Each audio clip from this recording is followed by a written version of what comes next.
Jerrod and Dion, brothers on a comedy path. All jokes aside, we about to change the math. Real talk plus no filter equals not your usual chatter. From sports to politics, all subjects matter. Never shallow, we about to go into the deep end. Get ready to dive in, go ahead, grab a friend. Now this is grown people business, keep them kids inside. Now that's debatable, jump on, it's time to ride.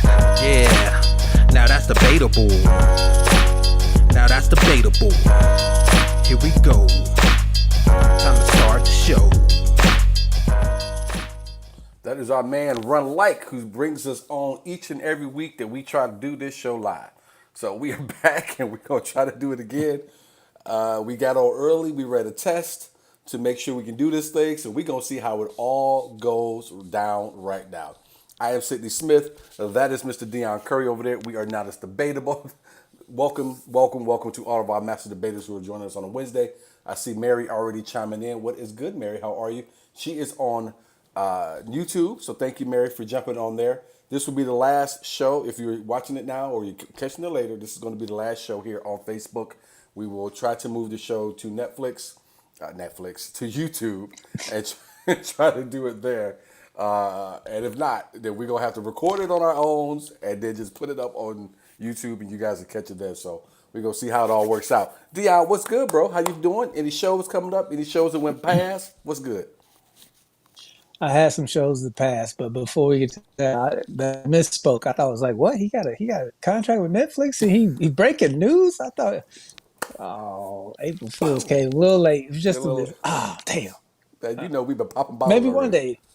one day. Maybe one day. No, I had a show, was it last Saturday? So Saturday, yeah. At this bar in Lafayette called Curly's. And this place looks like, every town has that old antique furniture store. Yeah. Okay, so this bar, the outside of it looks like you're walking into an old antiques furniture store. But you go in, it's an updated bar, right? The owner of this place is a very friendly person. He's the type of guy who, when he speaks to you, he gets really close to you, right? And I'm not a fan of those type of people. That's neither here nor there, but he liked to be real close, and he like opened up this show with just an awful story about a handicapped person that he wishes was here so he could make fun of them.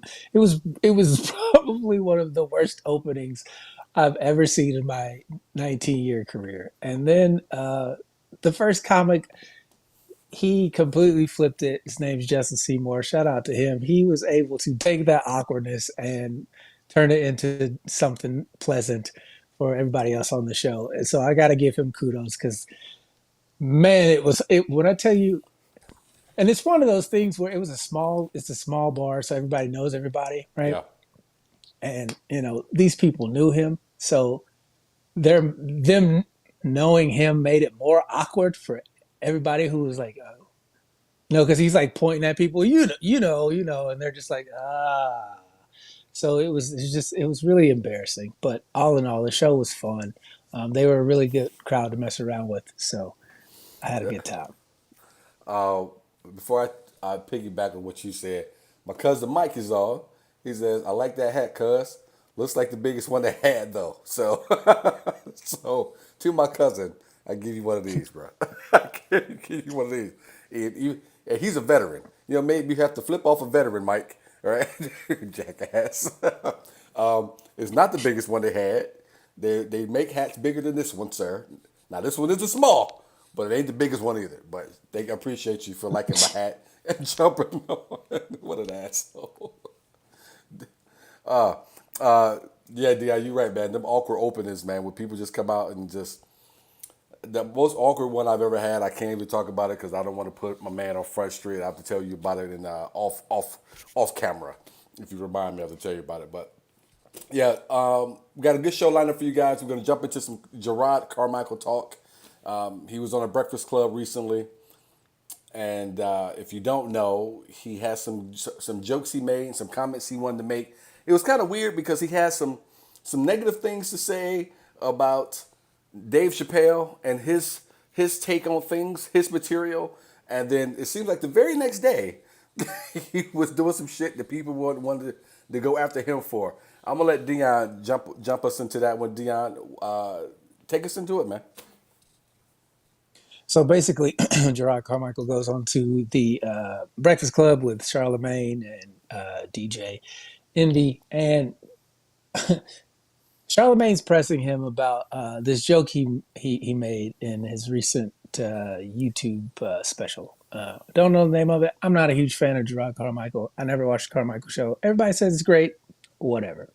I watched his coming out special, if you will.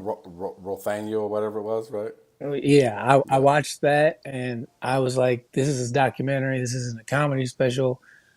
I don't want to watch a documentary. I want to watch a comedy special. So I personally just have never been blown away. I hear he's a really nice person, and that's all fine and dandy.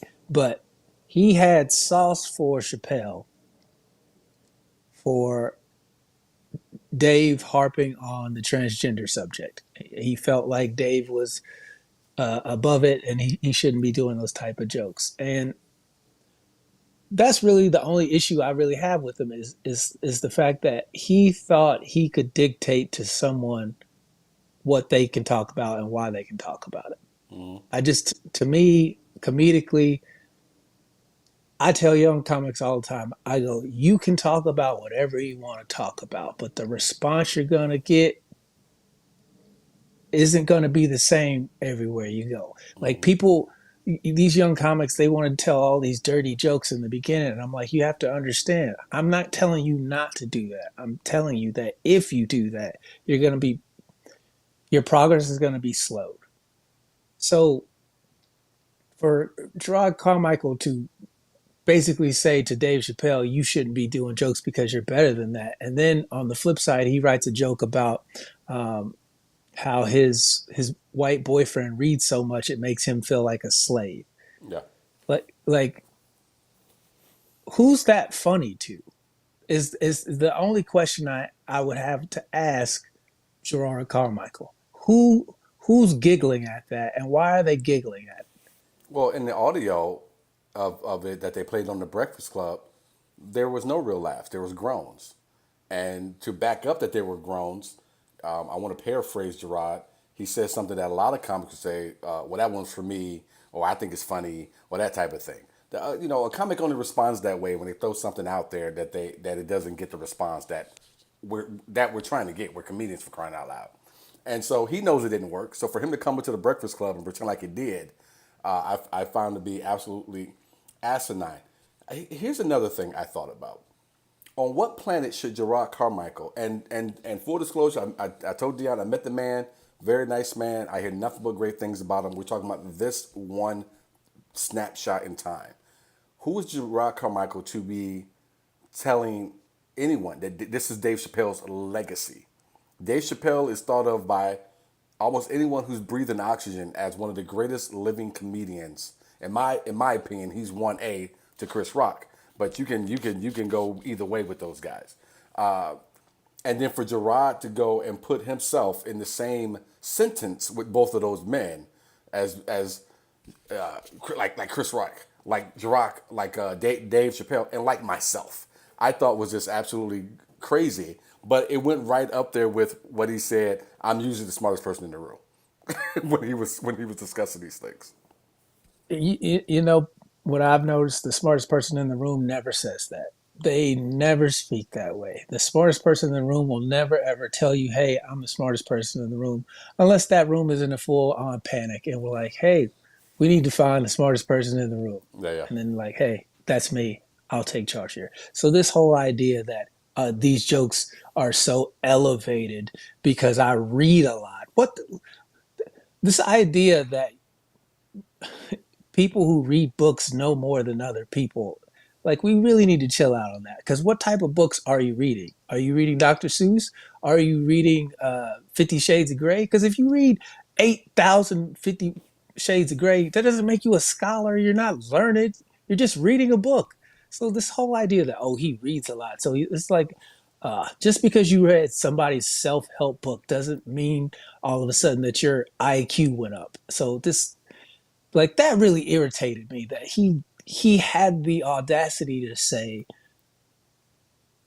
usually I'm the smartest person in the room. The other thing was it was a slave joke. You said slavery. You said you make you feel like a slave.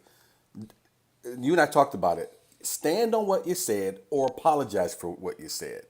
Don't try to throw this Donald Trump word salad out there. And then to tell Charlemagne, when Charlemagne said to him, "Well, I didn't. The joke wasn't even funny. You know, your slave joke wasn't even funny." To say, "Well, I'm a comedian, you're not," something along those lines. But weren't you just talking shit about Dave Chappelle like the day before or 2 days before, whatever you made that statement?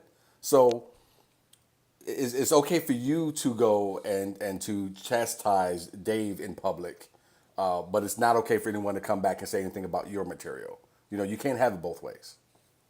Yeah, the whole well, my audience is like it, and this if he told Charlemagne to go do stand up. Yeah, Like the smartest guy in the room is never going to say something like that. He's going to be able to eloquently explain why this clearly slave joke isn't a slave joke. And you make the point to where he had the same fervor for Dave Chappelle about, you're better than that. Well, if you're the smartest guy in the room, aren't you supposed to be better than what you're doing here in this interview with this giant word salad, not being able to explain why what you said wasn't funny?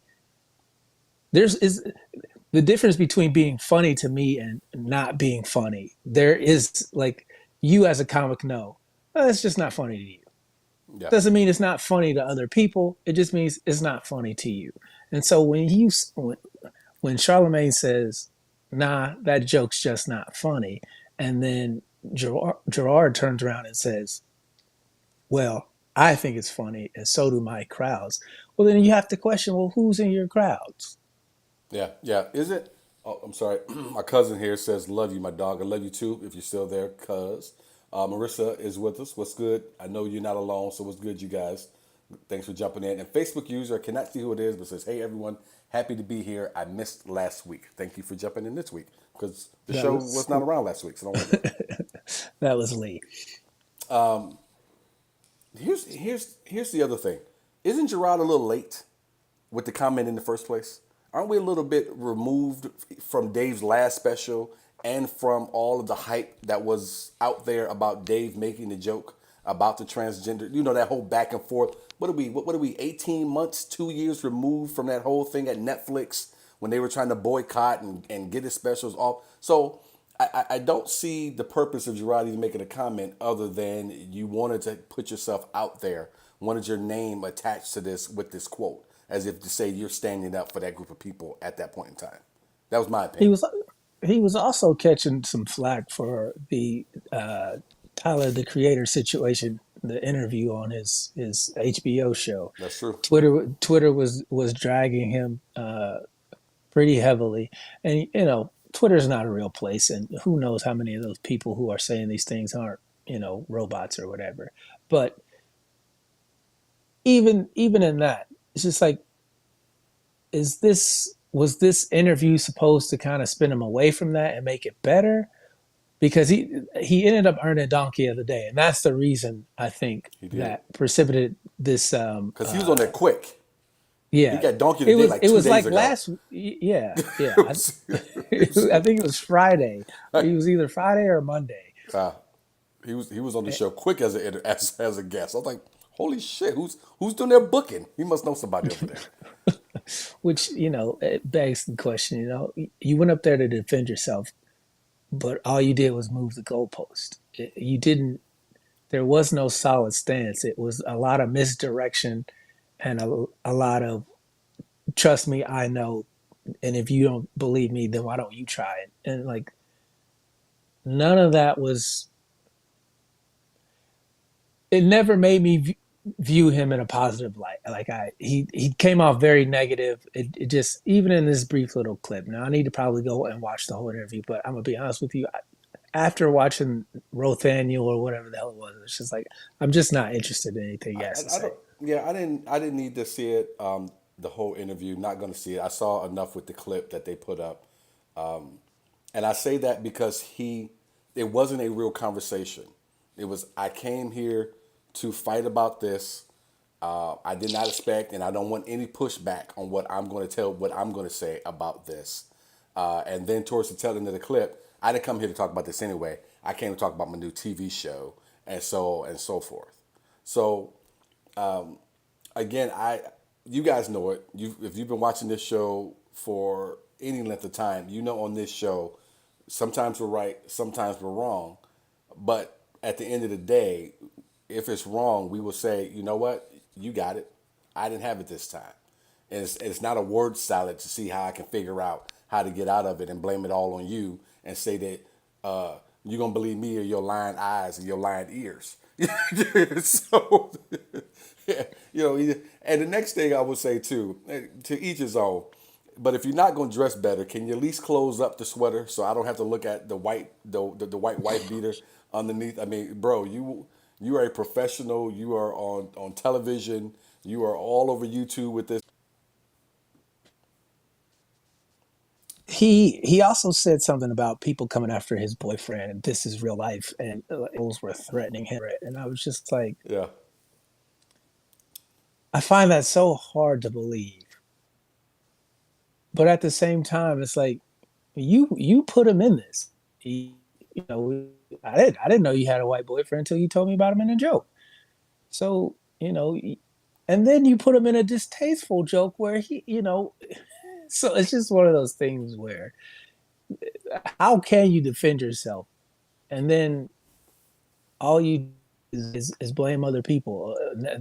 They've taken it too far, and I'm the victim here. And I'm like, no, you wrote the joke, it didn't land well. You put your now we all know about this guy who we didn't know about before, and then they're checking in to see what he's into because of this joke that you wrote that wasn't like there was no payoff for this joke, 100%. and for someone to he's on that level of Chris Rock and Dave Chappelle, for him to not know that is what really irritates me as a comic. I'm like, bro, if you're as good as you say you are, how do you know that joke as it's written ain't worth shit?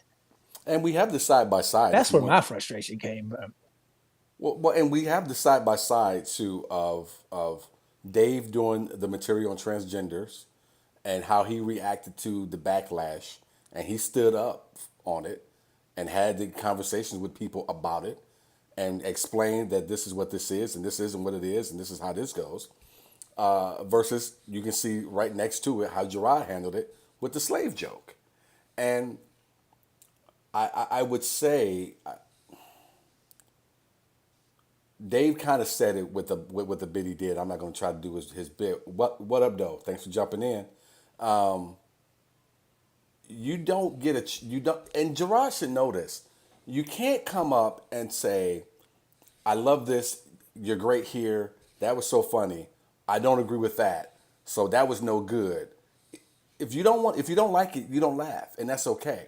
You don't get to come and say that this is the man's legacy when he's one of the greatest stand-up comics of all time. That was my whole problem with it in the first place. That's my problem with people in general, with certain groups of people in general, is that you laugh at 40, 45, 50 minutes worth of jokes when the headliner's up there. But the minute the spotlight gets turned on you or your group of people, now there's this huge issue, and now that comic is not as good as that comic actually is all of a sudden. And I don't understand how he gets to say how Dave Chappelle's legacy is defined. I mean, if it's that way defined for you, okay, but for it to say this is his legacy, no. You don't get to decide what his legacy is for everybody else because you feel in this moment he's not on your team. To me, and I'm just uh, strictly speaking comedically. Comedically, I thought what he did was very weak. Is supposedly on one of the higher tiers in the game. And then for him to come on the Breakfast Club, and I kind of wish Jess was there just because, she is another comedian and I wanted to hear what she would have to say in terms of any pushback or agreement with what he was trying to get off. especially from a female's perspective, because I know they go through different things within the industry. But it, it was so weak. There was no substance of humor in his joke Hmm. or in his defense. Like he couldn't direct me to why he was saying other than his boyfriend reads a lot. Like I just don't. I'm struggling to find a punchline in that. I'm struggling to think about what backlash his boyfriend would have been taking. And I'm Period. freezing up too. What's that? What's that? What'd you say, Dion? I said I'm freezing up pretty good. Yeah, yeah, yeah, yeah, Can you yeah. hear You, me? yeah, I can hear you. Yeah, yeah, you are. Can you hear me? Okay. Yeah, I'm gonna drop off and come back. Okay. All right, sounds good. I was struggling to try to see exactly what it was that he was trying to say about his boyfriend because the joke was made, and if you heard the joke, it was what Jerrod thought in terms of my boyfriend, white guy, reads a lot, and he reads so much, makes me feel like a slave. It wasn't that he said that I'm a slave. It wasn't even, and even when he tells the joke and the groans come, he says, yeah, he doesn't like the joke either. So I wasn't quite sure where he was trying to come up with this whole people are going after my boyfriend. Again, I didn't believe that at all. I didn't think that was even the case. I found it to be that just it was someone who didn't want to stand with what the kids say on business with what he was trying to present to the Breakfast Club that morning. I'm trying to bring Dion back up here if I can. There he is. Dion, are you with us? You good? I can hear. Yes, I can. I was telling the audience that the whole thing where he was saying he felt like his boyfriend was being attacked, We were going so well. it was going well. I was telling the audience that the part that was frustrating for me when he talked about his boyfriend, and you were touching on it earlier, where he was saying that there was backlash and people were coming for his boyfriend. I don't believe that to be the case because the way the joke is presented, it's not presented in a way that his boyfriend is the one who's saying that about him. He's saying it about himself, and he even tells the audience he doesn't like this joke either. So I don't believe that is the case at all, and I think he was trying to find another way to deflect all of the attention, all of the negative attention that he's been getting from telling that joke. What was really frustrating. It's like, yo, you're supposed to be a comic. You're supposed to, there's this brotherhood that we're supposed to have, and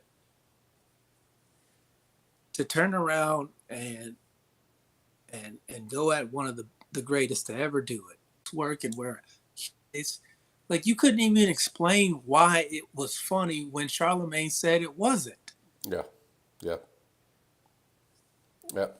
Explain that to me. Like, how do you put yourself in that? How do you get all these Emmys and all this other stuff, these awards how did you get that if you can't break down a simple, this is why this is funny in an interview? You know what's humorous about you bringing that up is, oh, Ed Hill, my boy Ed Hill is on. What's up, Ed? He says, Sydney, I think all those picture frames on your wall is disrupting the Wi-Fi signal. I'm gonna look into that, Ed. There was a. I'm gonna take that as a no. Yeah, You can hear me, I can okay? hear you. It's lagging, but I can hear you. Video's lagging. Okay, so Mike had a open mic set he did about 10 minutes or so, and he did his set, and nobody laughed the entire time. He got so upset that he went back through and he redid every joke and explained to the people why they were stupid and why the punchlines were funny. Just went back through every joke he just told in that 12 minute set. So to your point, yes, if you believe what you said was funny, be able to at least attempt to explain to the person who does not think that it's funny why you think it is and how you seem to be missing the fucking boat on it. Bit. I literally explain to people why what I'm saying is funny. Like that entire point of this bit that I do is why I'm saying what I'm saying and why I'm kidding, Right. right? People, I've had people come up to me and go, they be,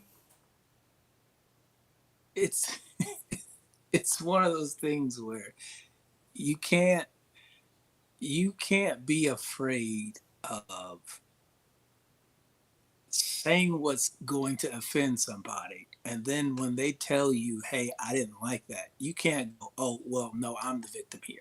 Mm-hmm. Mm-hmm. Like to me, that's just weak sauce because he knew what he was doing when he wrote that joke. Yeah.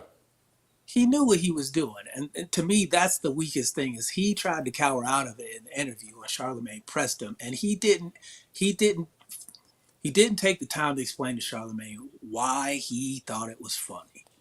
Do you think it was a joke that he had already written, or do you think that was something he just came up with off the dome, and it just got the response that it got, and he wasn't expecting it, obviously? Oh no, he's done that joke before. Or has he? Okay, all right. I was the first time I've heard it. For people out there who are not aware, this will be the last time that you will see the show on Facebook in the Facebook group. Facebook is not allowing this anymore, so you will hear it via Apple, Spotify, or whatever. Or if you want to see it, you'll be able to see it on YouTube. But the show will no longer be here. It has been a good ride. We created this show during the pandemic when we couldn't go anywhere and you guys couldn't go anywhere. And it had such a good time, such a great time with so many of you. And very, very happy to call you all master debaters. Hopefully, you guys will continue to follow the show on I almost said Netflix again, on YouTube, or go and listen to it on Spotify, iHeart, Apple, or those many other ways that you can listen to a podcast. Yeah, it's kind of a bittersweet, because I like doing this live and being able to read people's comments. I feel like our past few episodes have just been plagued by connectivity issues that we didn't have in the past. And, with Facebook changing the way it does business with these third party camera video people, I don't know, I can't find the words today, but um, I hope that everybody enjoyed the show as we presented it here. Um, you can still comment on YouTube. We won't be doing it on YouTube live, I don't think. Um, we're gonna pre-record, correct? Yeah, that's where I'm leaning. Yeah. Yeah. So thank you guys for all of the comments that you've done, all the shows that you've tuned in to. We've built a nice little community here. I hope that it doesn't dwindle. I hope it just moves on over to YouTube because we're going to keep doing the show. So. Yeah, we're gonna keep doing it, and we'll post a link to on YouTube into the group and all that stuff, and we'll still throw up different things and be goofy and make fun of people, Ricky, whenever we get the opportunity. So none of that will change. Just won't be doing the show live inside the group anymore. So much like Dion said, we hope a lot of you who've watched and been a part of the show, you know, Dion, help me with the names. You're better at it than I am. You know, Lee, Mary, Dana, Chelsea. Who am I missing here? Michelle, Michelle. Mich- Oh, Michelle, Ricky, Leah. Uh,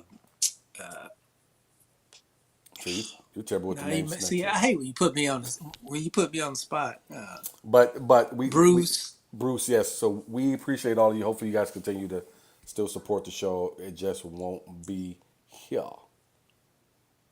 Just won't be here. Which again is bittersweet, because I love the live aspect of it. It's fun.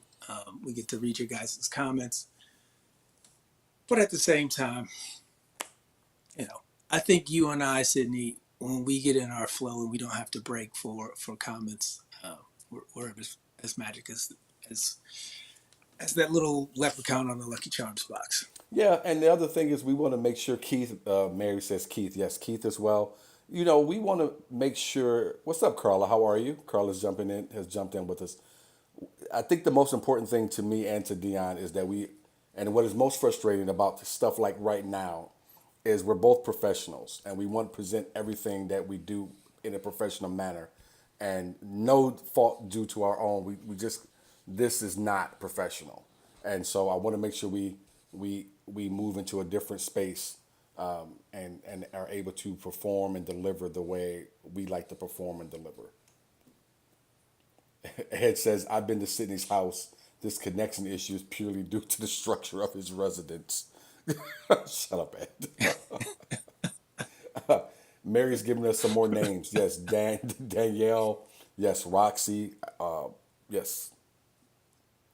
So many folks, man. It's been good, man. Again, I was talking to Tamara about it, and the show was great in this format that we've been doing since COVID, because again, we all remember what that was like. We are all trapped in our homes. You couldn't see anybody, couldn't do anything, and so this was a great way to do the show at that time. And maybe it's just ran its course in this type of format, and it's time to do something else with it.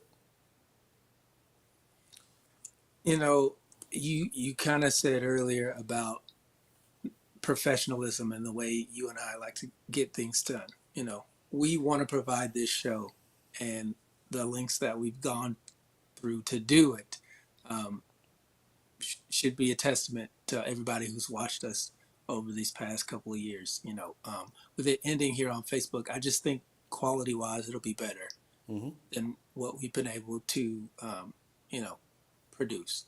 100%. For some reason, I think back to the beginning of the show where, you know, I don't ever recall it freezing up on us so much to the point where we had to, you know, not do the show entirely.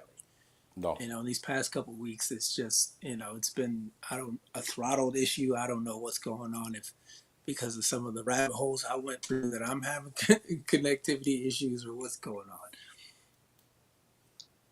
Well, we'll get it squared away, and we'll be ready to go again next week. Dion, I want to thank you for doing this, man, rocking this with me for as long as we have since COVID. It's been a good ride in this world of Now It's Debatable. But it's time for us to do something else with it and move forward with it. So I appreciate you for rocking it this long, and continuing on with me. Absolutely, man. This is Mondays are usually my favorite day of the week because of this show. So, granted, here we are on a Wednesday. Anytime we get to hang with you is a fun time for me, and I look forward to our new space as we leave this old one. Yes, sir. Yes, sir. We're going to go ahead and get out of here, guys. The show obviously is shorter than normal, and you obviously can tell why it's shorter than normal. We do appreciate you. Again, thank you, thank you, thank you.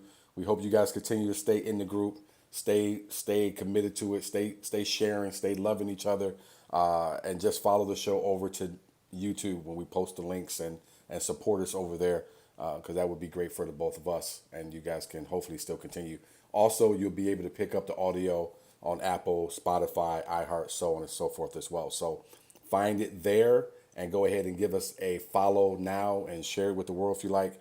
And also do the same if you want to see our brown faces on YouTube. We do appreciate you guys.